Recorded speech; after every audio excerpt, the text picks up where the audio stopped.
नमस्कार, आप सभी का स्वागत है। आज हम आपको इस वीडियो के अंदर कार्तिकेय भगवान कौन है और उनके जन्म की कथा के बारे में जानकारी देंगे। तो चलिए वीडियो शुरू करते हैं। शिव पार्वती के पुत्र एवं दक्षिण भारत में मुरुगन नाम से प्रसिद्ध देव कार्तिकेय एक लोकप्रिय हिंदू देव है और इनके अधिकतर भक्त तमिल हिंदू है। इनकी पूजा मुख्यतः भारत के दक्षिणी राज्यों और विशेषकर तमिलनाडु में की जाती है। इसके अतिरिक्त विश्व में जहाँ कहीं भी तमिल निवासी या प्रवासी रहते हैं, जैसे कि श्रीलंका, मलेशिया, सिंगापुर आदि में भी यह पूजे जाते हैं। इनकी 6 सबसे प्रसिद्ध मंदिर तमिलनाडु में स्थित है। तमिल इन्हें तमिल कडवुल यानी कि तमिलों के देवता कहकर भी संबोधित करते हैं।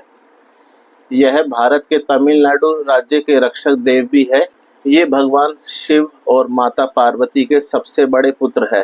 इनके छोटे भाई बहन है देवी अशोक सुंदरी, भगवान अयप्पा, देवी ज्योति, देवी मनसा और भगवान गणेश।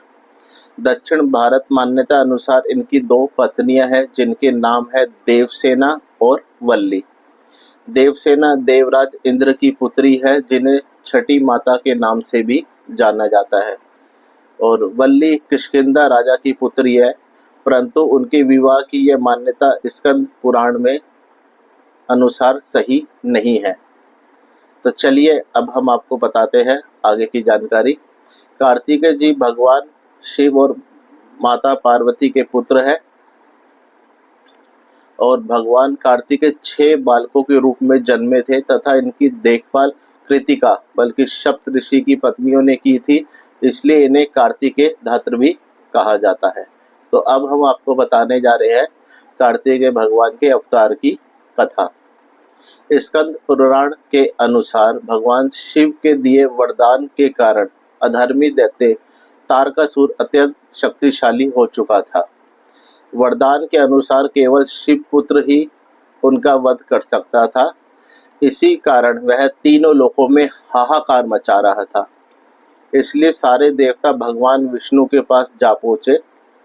भगवान विष्णु ने सुझाव दिया कि तारकासुर भगवान शिव के पुत्र के द्वारा मारे जाने का वरदान दिया है, तो इस कारण वो सभी भगवान शिव के पास गए और भगवान शिव से पुत्र उत्पन्न करने की विनती करने लगे।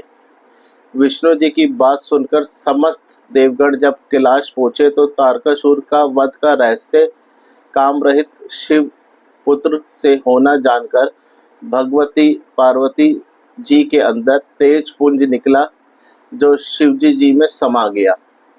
तभी शिवजी जी ने अपना तीसरा नेत्र खोला और उनके तेजस निकलकर गंगा नदी से टकराया।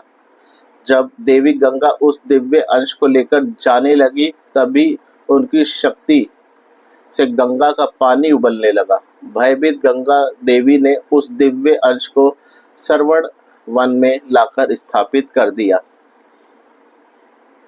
किंतु गंगा जल में बहते बहते वह दिव्य अंश 6 भागों में विभाजित हो गया। भगवान शिव के शरीर से उत्पन्न तेज रूपी वृष के उन दिव्य अंशों से सुकोमल शिशु का जन्म हुआ। उस वन में विहार करती 6 कृतिका कन्याओं की दृष्टि जब उन बालक पर पड़ी, तब उनके मन में उन बालकों के प्रति मातृत्व भाव जागा और वो उनको लेकर अपना स्तनपान कराने पहुंची, तो 6 सिर प्रकट हो गए। उसके पश्चात वे बालक को लेकर कृतिका लोक चली गई व उनका पालन पोषण करने लगी।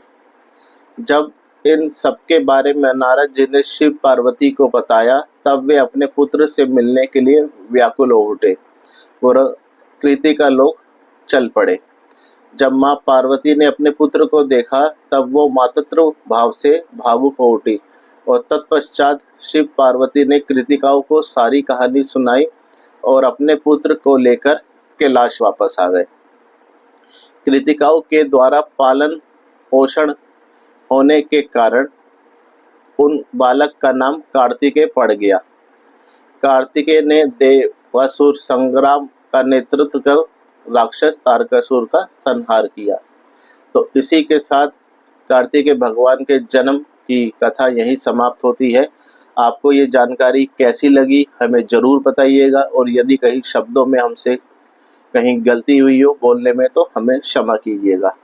हर हर महादेव, जय कार्तिकेय भगवान।